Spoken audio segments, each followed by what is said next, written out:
ابو نصر السیاد نامی ایک شخص اپنی بیوی اور ایک بچے کے ساتھ غربت و افلاس کی زندگی بسر کر رہا تھا۔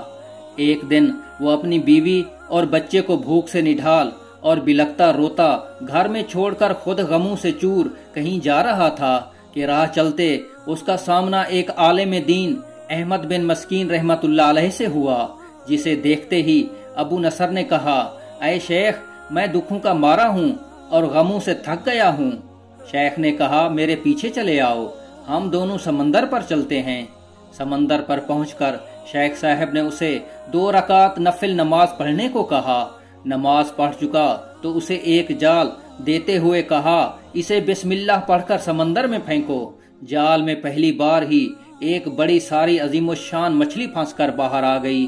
شیخ صاحب نے ابو نصر سے کہا، اس مچھلی کو جا کر فروخت کرو اور حاصل ہونے والے پیسوں سے اپنے اہل خانہ کے لیے کچھ کھانے پینے کا سامان خرید لینا۔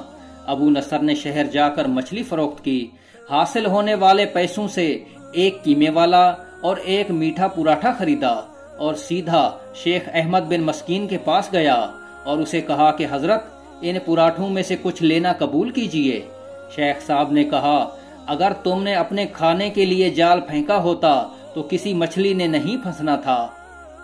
میں نے تمہارے ساتھ نیکی گویا اپنی بھلائی کے لیے کی تھی، نہ کہ کسی اجرت کے لیے۔ تم یہ پراٹھے لے کر جاؤ اور اپنے اہل خانہ کو کھلاؤ۔ ابو نصر پراٹھے لیے خوشی خوشی اپنے گھر کی طرف جا رہا تھا کہ اس نے راستے میں بھوکوں ماری ایک عورت کو روتے دیکھا، جس کے پاس ہی اس کا بے حال بیٹا بھی بیٹھا تھا۔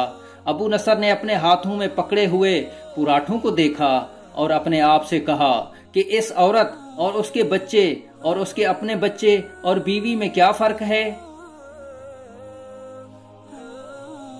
معاملہ تو ایک جیسا ہی ہے، وہ بھی بھوکے ہیں اور یہ بھی بھوکے ہیں۔ پراٹھے کن کو دے؟ عورت کی آنکھوں کی طرف دیکھا تو اس کے بہتے آنسو نہ دیکھ سکا اور اپنا سر جھکا لیا۔ پراٹھے عورت کی طرف بڑھاتے ہوئے کہا، یہ لو، خود بھی کھاؤ اور اپنے بیٹے کو بھی کھلاؤ۔ عورت کے چہرے پر خوشی اور اس کے بیٹے کے چہرے پر مسکراہٹ پھیل گئی۔ ابو نصر غمگین دل لیے واپس اپنے گھر کی طرف یہ سوچتے ہوئے چل دیا کہ اپنے بھوکے بیوی بیٹے کا کیسے سامنا کرے گا۔ گھر جاتے ہوئے راستے میں اس نے ایک منادی والا دیکھا جو کہہ رہا تھا، ہے کوئی جو اسے ابو نصر سے ملا دے؟ لوگوں نے منادی والے سے کہا، یہ دیکھو تو، یہی تو ہے ابو نصر۔ اس نے ابو نصر سے کہا، تیرے باپ نے میرے پاس آج سے 20 سال پہلے 30,000 درہم امانت رکھے تھے، مگر یہ نہیں بتایا تھا کہ ان پیسوں کا کرنا کیا ہے۔ جب سے تیرا والد فوت ہوا ہے میں ڈھونڈتا پھر رہا ہوں کہ کوئی میری ملاقات تجھ سے کرا دے۔ آج میں نے تمہیں پا ہی لیا ہے، تو یہ لو 30,000 درہم، یہ تیرے باپ کا مال ہے۔ ابو نصر کہتا ہے، میں بیٹھے بٹھائے امیر ہو گیا، میرے کئی گھر بنے اور میری تجارت پھیلتی چلی گئی۔ میں نے کبھی بھی اللہ کے نام پر دینے میں کنجوسی نہ کی، ایک ہی بار میں شکرانے کے طور پر 1000 درہم صدقہ دے دیا کرتا تھا۔ مجھے اپنے آپ پر رشک آتا تھا کہ کیسے فراخ دلی سے صدقہ خیرات کرنے والا بن گیا ہوں۔ ایک بار میں نے خواب دیکھا کہ حساب کتاب کا دن آن پہنچا ہے اور میدان میں ترازو نصب کر دیا گیا ہے۔ منادی کرنے والے نے آواز دی، ابو نصر کو لایا جائے اور اس کے گناہ و ثواب تولے جائیں۔ کہتا ہے، پلڑے میں ایک طرف میری نیکیاں اور دوسری طرف میرے گناہ رکھے گئے تو گناہوں کا پلڑا بھاری تھا۔ میں نے پوچھا، آخر کہاں گئے ہیں میرے صدقات جو میں اللہ کی راہ میں دیتا رہا تھا؟ تولنے والوں نے میرے صدقات نیکیوں کے پلڑے میں رکھ دیے۔ ہر 1000 درہم کے صدقہ کے نیچے نفس کی شہوت، میری خود نمائی کی خواہش اور ریاکاری کا ملمہ چڑھا ہوا تھا، جس نے ان صدقات کو روئی سے بھی زیادہ ہلکا بنا دیا تھا۔ میرے گناہوں کا پلڑا ابھی بھی بھاری تھا۔ میں رو پڑا اور کہا، ہائے رے، میری نجات کیسے ہوگی؟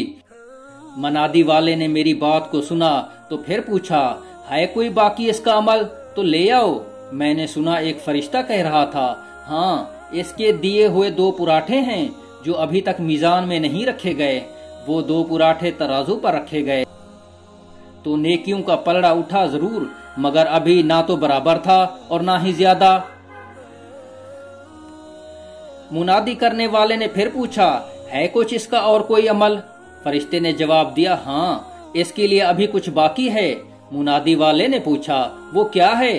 کہا اس عورت کے آنسو جسے اس نے اپنے 2 پراٹھے دیے تھے۔ عورت کے آنسو نیکیوں کے پلڑے میں ڈالے گئے، جن کے پہاڑ جیسے وزن نے ترازوں کے نیکیوں والے پلڑے کو گناہوں کے پلڑے کے برابر لا کر کھڑا کر دیا۔ ابو نصر کہتا ہے میرا دل خوش ہوا کہ اب نجات ہو جائے گی۔ منادی والے نے پوچھا ہے کوئی کچھ اور باقی عمل اس کا؟ فرشتے نے کہا ہاں، ابھی اس بچے کی مسکراہٹ کو پلڑے میں رکھنا باقی ہے جو پراٹھے لیتے ہوئے اس کے چہرے پر آئی تھی۔ مسکراہٹ کیا پلڑے میں رکھی گئی، نیکیوں والا پلڑا بھاری سے بھاری ہوتا چلا گیا۔ منادی کرنے والا بول اٹھا یہ شخص نجات پا گیا۔ ابو نصر کہتا ہے میری نیند سے آنکھ کھل گئی اور میں نے اپنے آپ سے کہا اے ابو نصر، آج تجھے تیرے بڑے بڑے صدقوں نے نہیں بلکہ آج تجھے تیری 2 روٹیوں نے بچا لیا۔ حاصل کلام یہ کہ کسی بھی نیکی کو کم تر نہ سمجھے۔ اللہ بہتر جانتا ہے کہ ہماری کس نیکی کے بدلے میں ہم سب کی نجات ہو جائے، اور جو بھی نیکی کریں خلوص نیت سے اللہ کو راضی کرنے کے لیے کریں۔